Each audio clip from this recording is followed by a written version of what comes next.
Bismillahirrahmanirrahim. Assalamualaikum warahmatullahi wabarakatuh. Halo adik-adik semua. Nah, kembali lagi nih di YouTube channel Klinik Jenius. Oke, pada pertemuan-pertemuan sebelumnya kita udah membahas ya sistem pencernaan baik dari zat makanannya, kemudian proses pencernaannya.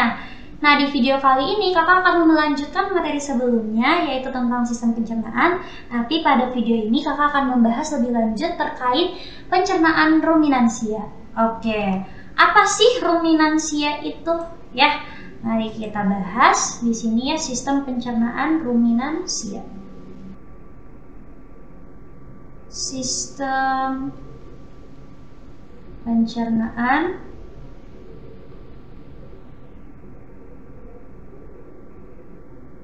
pada ruminansia. Apa sih ruminansia itu? Oke. Sistem pencernaan ruminansia. Nah, ruminansia itu kita merujuk kepada hewan herbivora yang dia itu mamalia ya. Jadi mamalia herbivora itu adalah ruminansia. Jadi ruminansia itu kita membahas terkait pencernaan pada hewan memamah biak ya, atau mamalia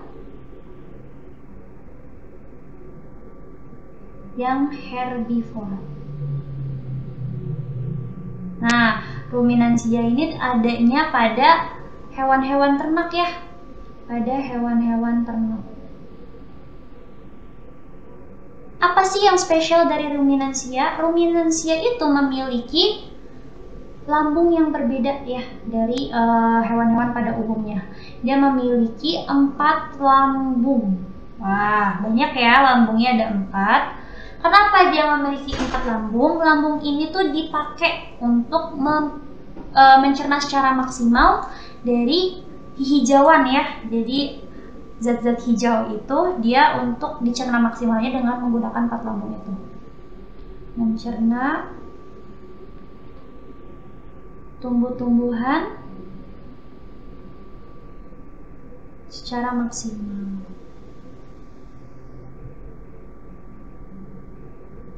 Lalu bagaimanakah yang satu lambung? Emang mencerna tumbuh-tumbuhan itu nggak secara maksimal? Iya, jadi kita yang memiliki lambung satu itu tuh kita tidak memiliki sistem pencernaan yang maksimal untuk mencerna secara keseluruhan si tumbuh-tumbuhan ini gitu ya. Karena kan pada tanaman itu atau pada tumbuh-tumbuhan mereka itu memiliki dinding sel ya, struktur selnya itu memiliki dinding sel yang mana dinding makhluk hidup yang tidak memiliki lambung 4 gitu ya, atau yang lambungnya 1 itu tidak memiliki mekanisme untuk menghancurkan si dinding sel ini gitu ya. Jadi tidak bisa mencerna secara maksimal begitu. Jadi cuma bisa mencerna apa-apa yang kita miliki lah, enzim yang kita miliki seperti itu. Sedangkan pada hewan ruminansia karena mereka fokus makanannya cuma pada tumbuh-tumbuhan gitu kan. Mereka kan herbivora ya, jadi sumber makanan itu cuma tumbuh-tumbuhan. Jadi dia memiliki sistem tubuh yang sistem pencernaan tubuh gitu ya, yang bisa memanfaatkan si komponen-komponen yang ada di tumbuhan itu secara maksimal. Jadi mereka ini bisa menghancurkan dinding-dinding sel pada tumbuhan gitu. Jadi bisa mencerna secara maksimal si tumbuhan ini. Seperti itu ya. Ini adalah hewan ruminansia. Nah, contoh dari ruminansia itu apa yang termasuk ruminansia? Contoh dari hewan ruminansia kira-kira apa? Ya, ada sapi ya. Sapi, kemudian ada kerbau ya. Sapi, kerbau, kambing, kemudian domba, kemudian unta ya. Nah, dan lain-lain. Ini adalah hewan-hewan yang tergolong dalam hewan ruminansia yang memiliki 4 lambung seperti itu. Nah, lihat di sini ya. Oke. Di sini tuh ada struktur ya, struktur dari lambung atau sistem pencernaan ruminansia. Oke, abaikan yang si panah-panah ini ya. Oke, kita mulai dulu dari yang pertama nih. Untuk kita mulai ya, pencernaan itu dimulainya dari mulut ya. Mulut atau oral. Oke, dari mulut makanan itu masuk menuju ke esofagus ya. Dari esofagus, nah ketika masuk ke esofagus, makanan itu akan masuk ke lambung pertama nih. Lambung pertama yang paling besar nih, yang warnanya merah muda. Ini namanya rumen. Oke. Nah, dari rumen makanan itu nanti akan masuk ke retikulum ya. Di sini ada nih retikulum. Retikulum. Jadi dari rumen dia menuju ke retikulum ya. Nah, dari retikulum beda sama manusia gitu ya, ketika kita makan kan sekali kunyah langsung masuk gitu ya. Nah, pada hewan ternak itu mereka mengunyah makanan tuh sebanyak 2 kali gitu ya. Jadi setelah pengunyahan pertama gitu di mulut masuk ke esofagus, ke rumen dan ke retikulum, makanan itu akan dilepehkan lagi kembali ke mulut gitu ya. Dilepehkan lagi ke mulut untuk dikunyah kedua kalinya gitu ya. Dikunyah kedua kalinya, nanti kemudian makanan itu masuk lagi lewat esofagus menuju ke nih struktur yang warnanya merah agak gelap ini namanya omasum. Oke, ini namanya omasum ya. Nah, dari omasum dia menuju ke lambung terakhir nih yang keempat, ini namanya abomasum. Oke, dari abomasum dia menuju ke usus halus ya. Usus halus. Kemudian dari usus halus ke usus besar ya. Usus besar. Dan berakhir di anus ya. Jadi untuk selebihnya itu sama, berbeda hanya di bagian struktur lambungnya saja gitu dan proses makannya. Ya, ini untuk struktur dari pencernaan ruminansia. Lalu kita akan bahas satu-satu ya terkait pencernaan ruminansia ini. Oke, yang pertama kita mulai dari organ yang pertama, apa? Mulut. Mulut atau oral ya. Oke, mulut atau oral. Nah, di mulut atau oral ini terjadi pencernaan secara mekanik dan kimiawi ya. Jadi sama kayak manusia gitu, terjadi pencernaan secara mekanik dan kimiawi. Nah, di sini terjadi mekanik pertama. Mekanik pertama itu makanan itu dia hanya akan dikunyah secara kasar gitu ya.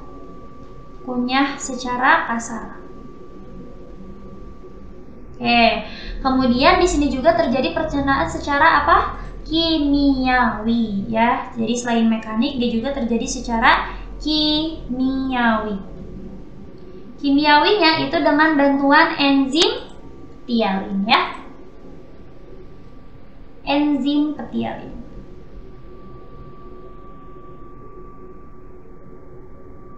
Masih ingat untuk apa ptialin itu? Untuk mengubah protein jadi untuk mengubah amilum menjadi maltosa. Oke, jadi di sini ptialin untuk mengubah amilum menjadi maltosa. Atau bahkan kalau misalkan dia akan dikunyah lebih lama bisa menjadi glukosa ya. Oke, nih ya untuk pencernaan di mulut pertama kali gitu. Jadi dikunyahnya secara kasar, jadi gak kunyah halus, dia kunyah sebentar langsung ditelan seperti itu ya. Kemudian yang kedua masuk ke organ yang kedua yaitu esofagus ya. Yang kedua itu masuk ke esofagus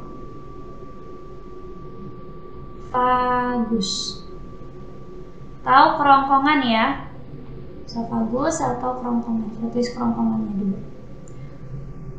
Kerongkongan. Oke, kerongkongan atau esofagus. Oke. Kerongkongan atau esofagus. Nah, kerongkongan atau esofagus itu dia terjadi pencernaan secara mekanik saja gitu ya. Dia hanya terjadi pencernaan secara mekanik. Mekanik dengan bantuan apa? Dengan bantuan gerak peristaltik ya. Dengan gerakan peristaltik.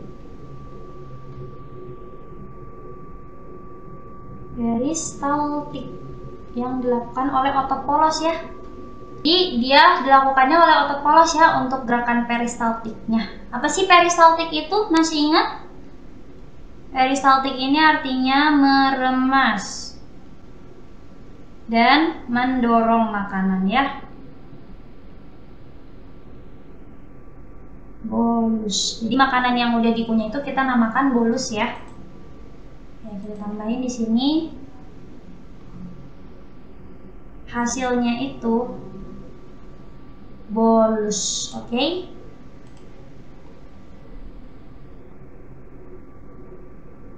Oke, setelah dari kerongkongan, makanan itu nanti akan masuk ya, masuk ke yang ketiga. Ini masuk ke mana? Rumen.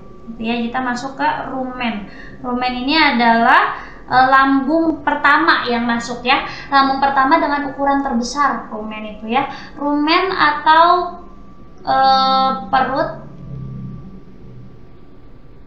perut besar, karena dia ukurannya besar jadi dia disebut sebagai perut besar. Nah, di rumen atau perut besar ini dia itu terjadi pencernaan. Pencernaannya secara apa? Secara kimiawi saja gitu ya. Dia hanya pencernaan kimiawi.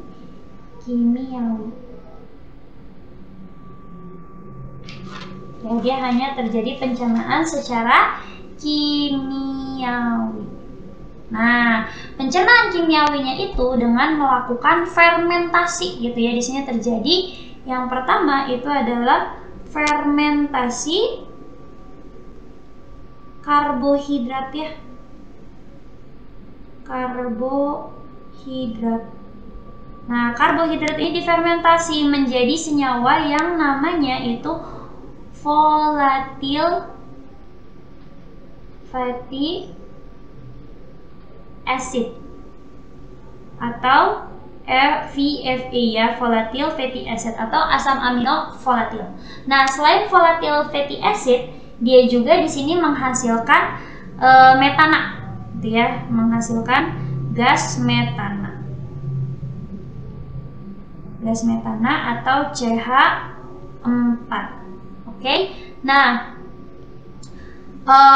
organisme yang melakukannya gitu ya. Di sini dilakukan oleh organisme yang namanya di proses fermentasinya ini dia oleh mikroorganisme.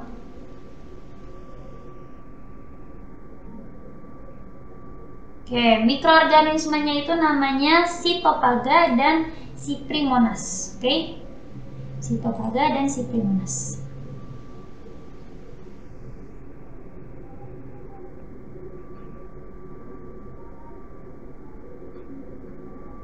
Cyprimonas. Nah, dua organisme inilah yang membantu proses fermentasi karbohidrat ya.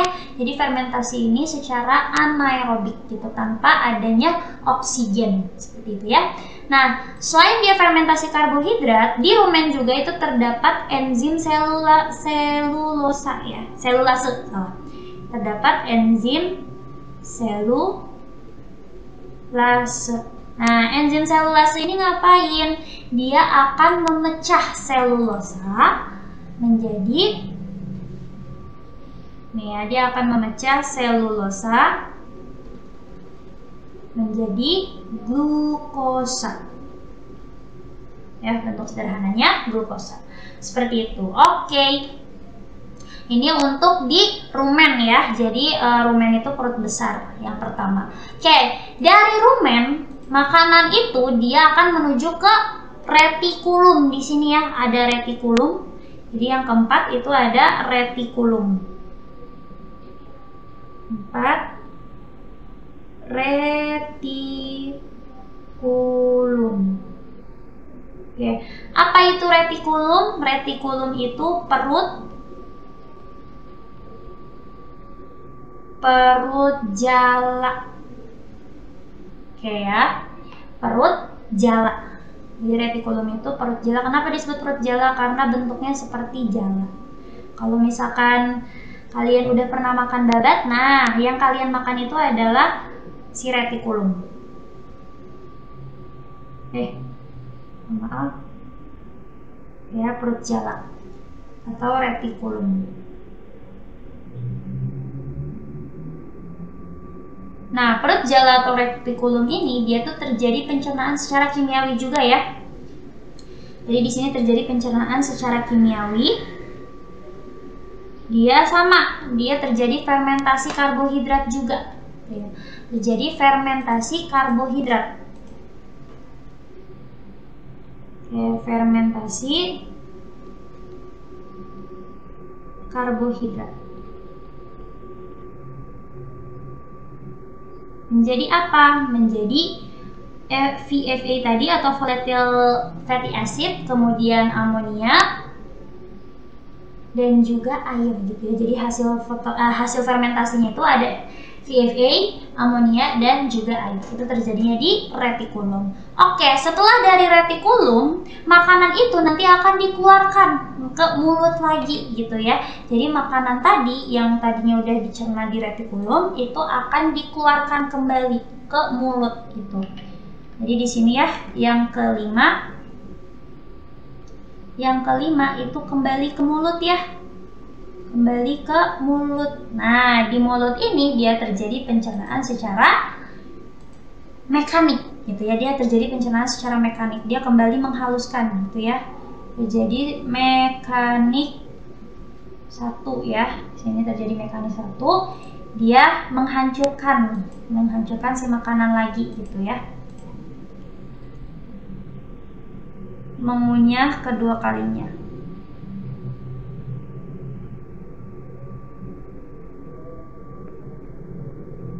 Kedua kali.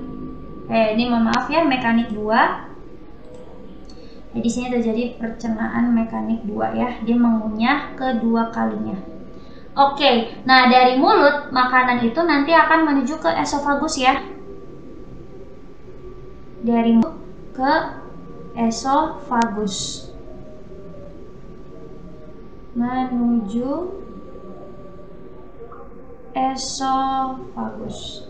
Nah, dari esofagus makanan itu ya, lihat di sini. Jadi dari esofagus maka omasum gitu. Jadi dari esofagus langsung dia masuk ke omasum sini ya. Dia akan langsung masuk ke omasum. Jadi yang keenam di sini ada omasum. Nah, omasum adalah lambung ketiga ya. Lambung ketiga atau namanya perut kitab. Kenapa namanya perut kitab? Karena bentuknya itu berlembar-lembar seperti kitab gitu ya. Perut kitab, omasum. Nah, di omasum ini dia merupakan tempat mekanik pencernaan mekanik ketiga gitu ya. Ini pencernaan mekanik ketiga. Mekanik ketiga. Kenapa disebut pencernaan mekanik ketiga? Di sini terjadi penghalusan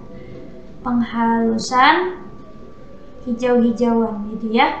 Jadi walaupun dia tadi masuk ke mulut untuk dikunyah lagi, itu tuh belum halus sepenuhnya dan perlu dihaluskan lagi di bagian omasum gitu. Jadi omasum itu dia tempat untuk menghaluskan.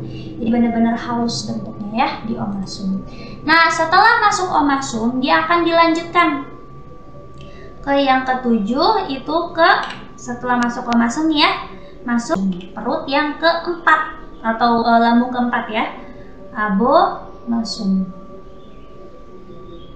Oke, abomasum itu disebut sebagai perut asam. Kenapa dia perut asam? Karena abomasum ini seperti lambung pada umumnya gitu ya, seperti lambung manusia itu. Jadi dia pH-nya itu asam, menghasilkan HCl gitu ya. Jadi dia menyerupai lambung sebenarnya. Lambung ya, seperti lambung yang asam. Nah, proses yang terjadi di sini juga dia sama kayak lambung ya, terjadi pencernaan mekanik. Mekaniknya itu berupa apa?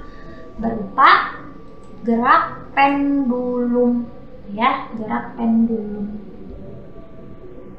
Gerak pendulum. Gerak pendulum itu apa? Gerakan untuk meremas makanan. Oke. Nah, selain mekanik di abomasum terjadi apa lagi? terjadi proses kimiawi ya. Kimiawinya dilakukan oleh siapa? Masih ingat enzim apa? Enzim repeh ya, repeh. Apa itu repeh? Di sini repeh. Oke, apa itu repeh? Masih ingat? Repeh. Oke ya, repeh kita bahas. Yang pertama ini tuh untuk renin. Nah, renin itu untuk apa? Menggumpal protein susu ya. Jadi kasein. Oke. Kemudian pepsin. Pepsin ini buat apa? Untuk mencerna protein jadi pepton, oke?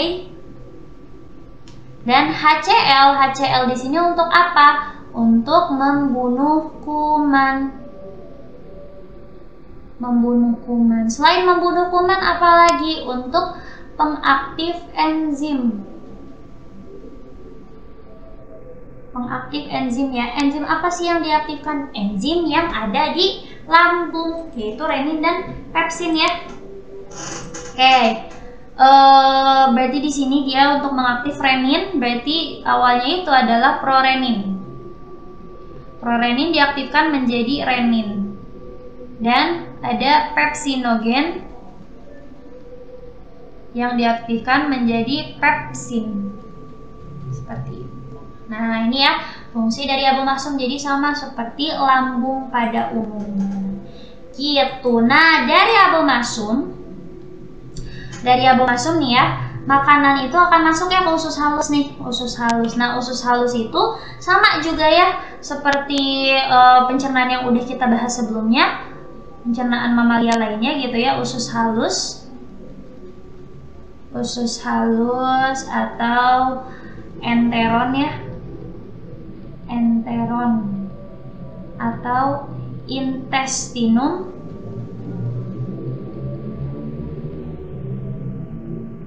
Intestinum tenuae ya, enteron atau intestinum tenuae. Nah, sama ya, usus halus itu dia terjadi pencernaan secara kimiawi ya, pencernaan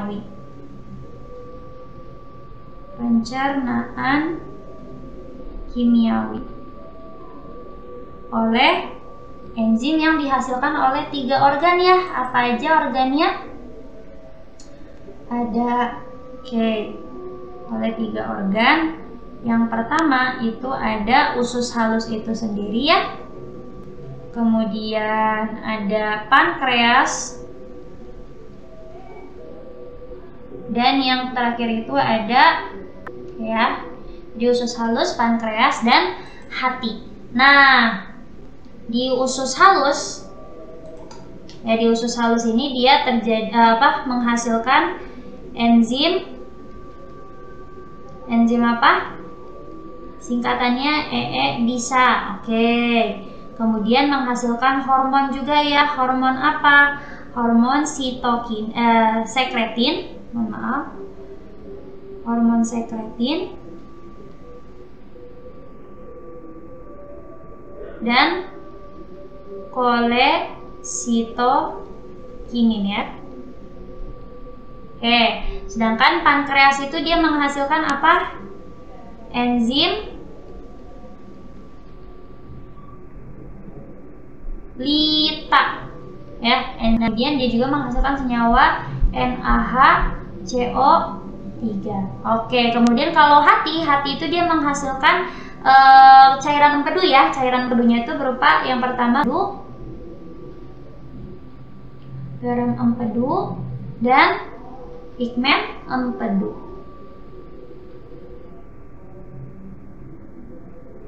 Nah, mari kita bahas satu-satu ya, dari usus halus, pankreas, dan hati. Yang pertama kita bahas si usus halus dulu. Usus halus. Usus halus itu menghasilkan getah usus ya.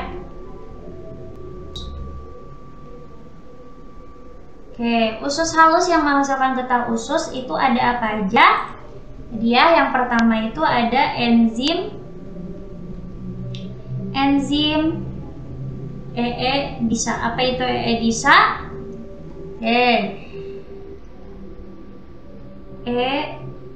EE-disa. Ya, EE-disa ini apa? Yang pertama itu erepsin. Erepsin ini buat apa? Untuk mengubah pepton menjadi asam amino ya. Pepton jadi asam amino. Oke, kemudian yang kedua enterokinase. Fungsinya sama kayak HCl, dia itu untuk pengaktif enzim. Oke, kemudian disakarase. Disakarase itu untuk mengubah disakarida menjadi mono ya, monosakarida. Oke, kemudian ada hormon ya.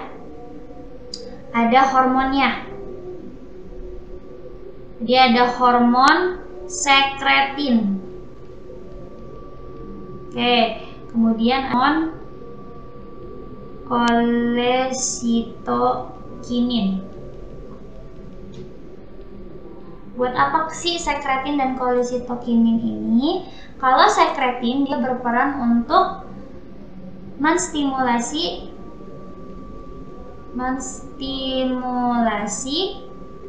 pankreas ya. Pankreas buat apa? Untuk menghasilkan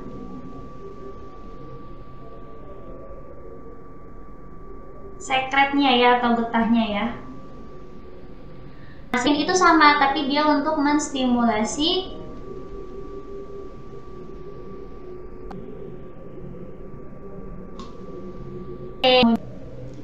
ada pankreas. Ya, selanjutnya ada pankreas. Pankreas.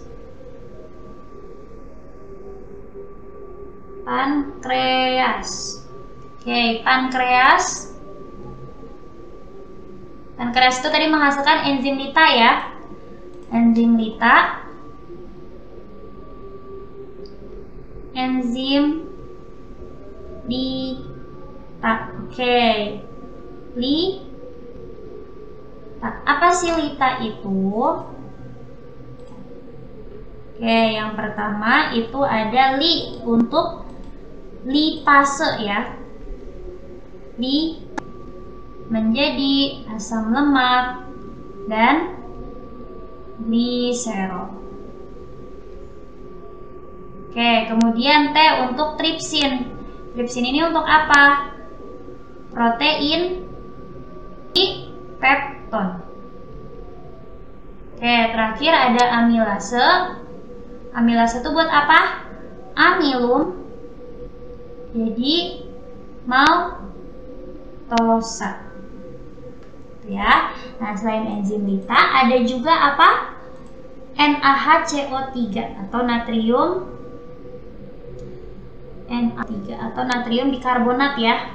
Buat apa NaCO3 ini? Untuk menetralkan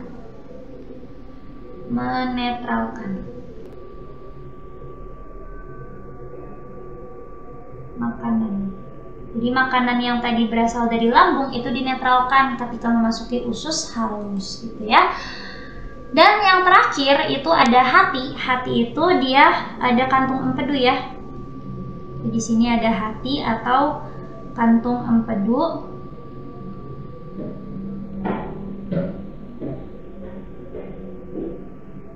Ya, hati atau kantung empedu. Nah, hati atau kantung empedu itu dia akan menghasilkan dua ya, garam empedu dan pigmen empedu.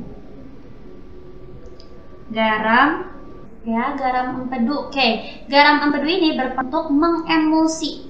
Apa yang diemulsi? Apa yang diemulsi itu adalah lemak. Kenapa lemak itu perlu diemulsi? Karena lemak itu akan diserap ya oleh tubuh kita gitu. Jadi perlu untuk diemulsi terlebih dahulu. Ya. Kemudian selain garam empedu, dia juga hati ini menghasilkan pigmen empedu. Pigmen empedu. Nah, buat apa sih pigmen empedu ini? Untuk mewarnai feses gitu ya. Mewarnai feses.